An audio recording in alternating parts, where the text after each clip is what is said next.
E aí, pessoal, vamos falar de uma coisa que está mudando o jogo em um dos exames mais comuns do mundo, o hemograma. É sobre a fração de plaquetas imaturas, ou IPF. Parece só mais uma sigla, né?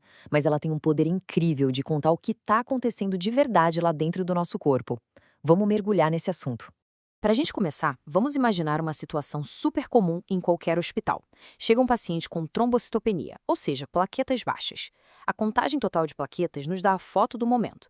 O número está baixo. Mas essa foto não responde à pergunta mais importante: por quê? A nossa fábrica de células, a medula óssea, ela parou de funcionar ou ela está trabalhando a todo vapor para consertar o problema?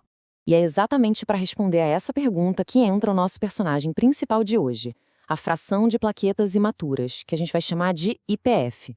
Pensa no IPF como se fosse um indicador no painel de uma fábrica, mostrando em tempo real como está a linha de produção da medula óssea.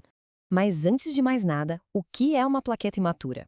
Bom, é basicamente uma plaqueta bebê, novinha em folha. Imagina que a medula óssea é uma fábrica super moderna. A plaqueta imatura é o último lançamento, recém-saído da linha de montagem e liberado na corrente sanguínea. E por ser jovem, ela é maior, cheia de material genético e, o mais importante, muito mais potente na hora de estancar um sangramento. E o IPF, a fração plaquetária imatura, o que é? Nada mais é do que a porcentagem dessas plaquetas novinhas no meio de todas as outras. E por que isso é tão importante? Porque o IPF se torna um termômetro direto e imediato da produtividade da medula. Se o IPF está alto, o recado é claro: a fábrica está trabalhando em ritmo acelerado. Beleza, já entendemos o que é o IPF, mas como saber se um valor está normal ou não?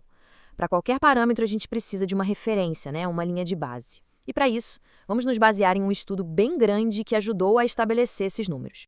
Olha só, o estudo do Vianello e equipe, publicado em 2023, não foi pouca coisa. Eles não analisaram algumas centenas, mas sim mais de 22 mil hemogramas.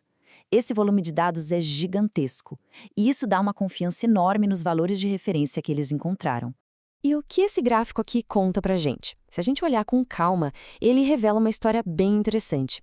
Pacientes de ambulatório, pronto atendimento e internação têm médias de IPF muito parecidas, ali, em torno de 3%. Agora, olha o pessoal da UTI. O valor pula para 4,0. Isso mostra que o corpo de um paciente mais grave está sob estresse, e a medula óssea responde a isso, acelerando a produção de plaquetas novas. Para definir o que seria um valor normal de uma pessoa saudável, o estudo se concentrou no maior grupo, o de pacientes de ambulatório que geralmente não estão em uma condição crítica. Com mais de 14 mil amostras, deu para traçar com muita precisão qual seria essa faixa de normalidade. E aqui está um número para a gente guardar, o nosso ponto de referência.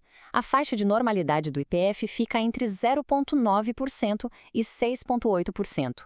Normalmente, um valor dentro desse intervalo significa que a produção da medula está em dia. Fora dele, seja para cima ou para baixo, um alarme soa, indicando que alguma coisa precisa ser investigada.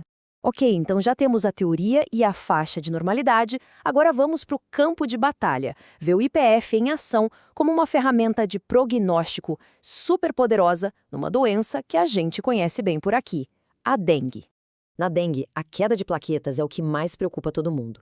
Poder prever quando essa contagem vai começar a subir é uma informação de ouro para a equipe médica. E é exatamente essa previsão que o IPF nos oferece.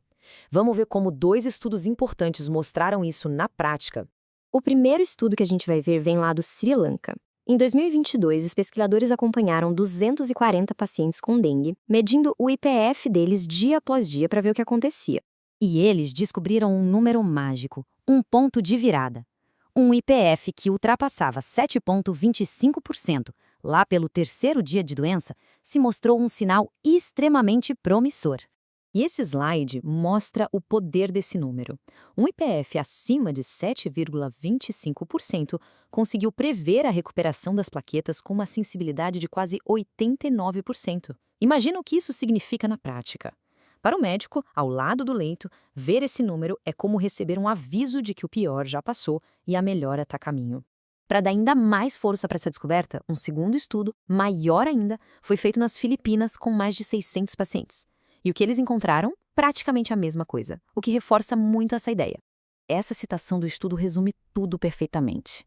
Assim que o IPF atingia seu pico, a contagem total de plaquetas começava a subir nas 48 horas seguintes. O IPF funciona como um batedor, sabe? Um sinalizador que vai na frente e avisa: a recuperação está vindo, a cavalaria está chegando.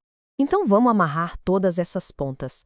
Por que esse único parâmetro novo dentro de um exame tão tradicional está sendo visto como uma verdadeira revolução?